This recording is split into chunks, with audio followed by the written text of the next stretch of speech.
We have breaking news here. President Biden has announced he will stand down from the race. I know there's going to be a lot of reactions from people coming in as this statement was just put out. The phone call that our own Garrett Haake had with former President Donald Trump. And when Garrett asked him if he was surprised by the announcement that Joe Biden would be stepping aside in this campaign, he said he should have never been there in the first place. Yeah, Trump is now the oldest nominee that we've ever seen in U.S. presidential history. Because right now, Kamala Harris has her work cut out for her. She's running against the oldest nominee for president of the United States in American history. Got him.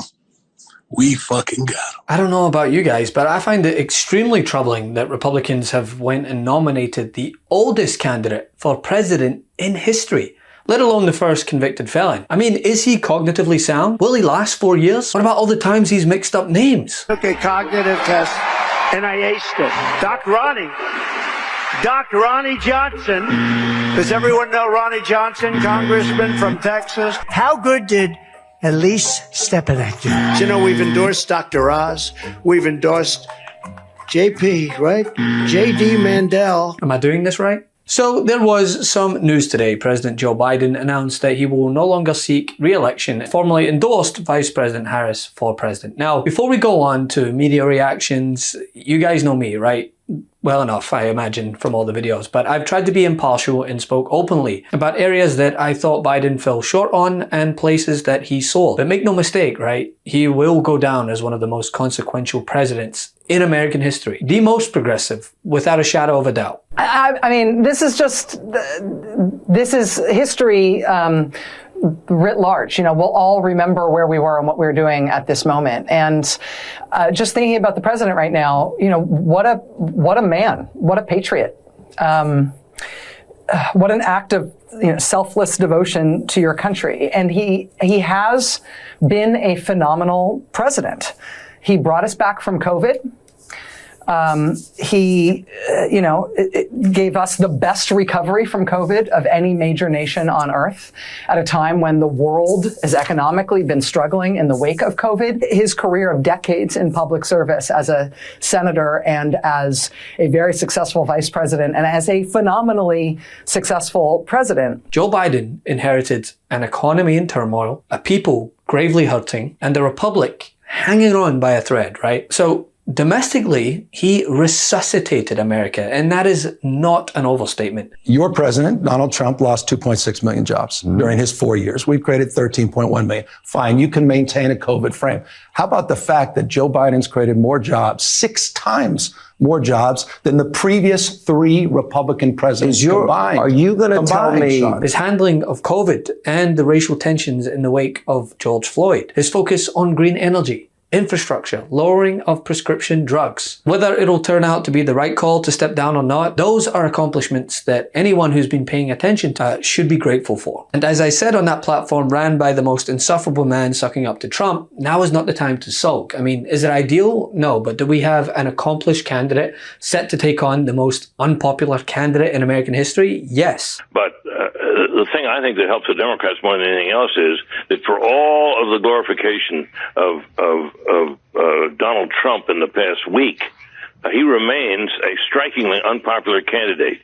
His approval ratings and favorability ratings have almost never bumped up above 50%. He is a vulnerable candidate, and an awful lot of Americans resist him. And if the Democrats can make a credible case for Kamala Harris or whoever's the nominee, they've got a real shot at winning this election. Do you support the Vice President Kamala Harris as the next Democratic presidential nominee, Congressman? I fully support Kamala Harris. And in fact, she's been trained by the best. Joe Biden was a vice president himself, and so she probably had the best mentor to work under. And she's tough, she's smart, she's real, and she's everything that we need as we go up against somebody who would take away every freedom. You know, Trump's Project 2025 would end abortion, force people into marriages. It would ban books and just be an all-out assault on our freedoms. And this vice president, as I said, she's tough, she's real, she's smart, and she's got what it takes. And Republicans have now lost their crutch, right? Yeah, Trump is now the oldest nominee that we've ever seen in U.S. presidential history. Hence the shift in media focus. As I had always said during my coverage, Trump and co. loved Agegate, the gaff-offs, the name game, whatever you want to call it, because it provided a perfect smokescreen for Hannibal Lecter's pen pal to hide behind, as was proven in response to his woeful debate performance. No amount of lies could shift the focus from President Biden's age, and I was forthright in my argument that mental acuity is about more than just how you're able to convey a message. It's about the message itself. The performance of the candidate and the job that they are seeking re-election, all of which Biden was clearly the superior choice. But still, the focus rarely shifted. Only now, Trump is the elder candidate. Because we have work to do. And so I'm going to be on the phone tonight calling delegates, getting them, whipping them up, trying to get them on board for Kamala Harris. I don't think that's going to be a difficult task. And anything else the vice president needs to do, I'll be there. Because right now, Kamala Harris has her work cut out for her. She's running against the oldest nominee for president of the United States in American history. And so when you have this type of change election, when you have this type of generational divide that you have, it's a question of whether or not you want to go backwards with Donald Trump or forward with Kamala Harris. I mean, the man is nearly 80 years old.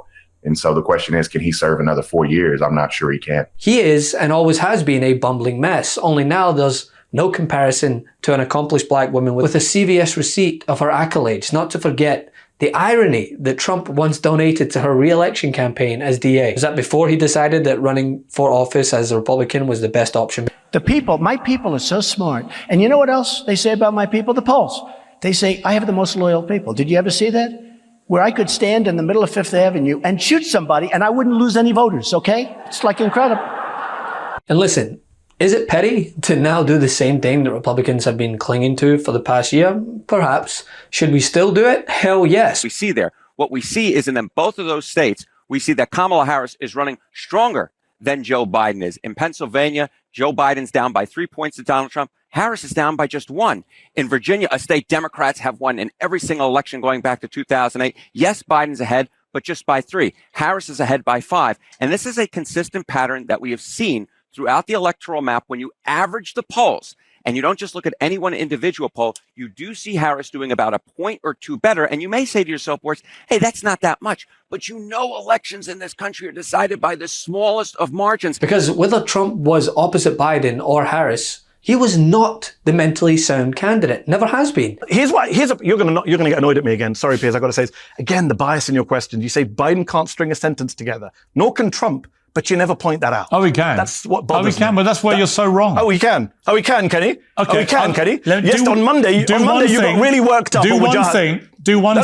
No, let me finish an answer, Piers. Can I have one answer? Please. One answer.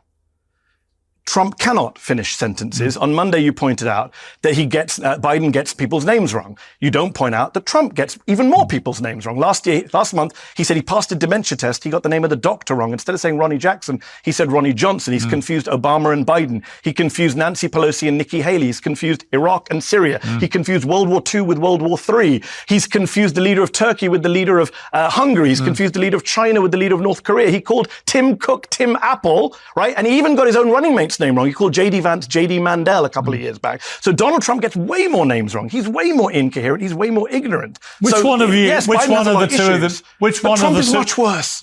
two of them would you trust to drive you home? Which one of the two of them would I trust to drive me home? I don't give a damn. That's not the question. Which one of the two of them would I trust to run the country without being a criminal, an autocrat, or an ignoramus? Joe Biden. But now he no longer has those couple of years of age to cling to.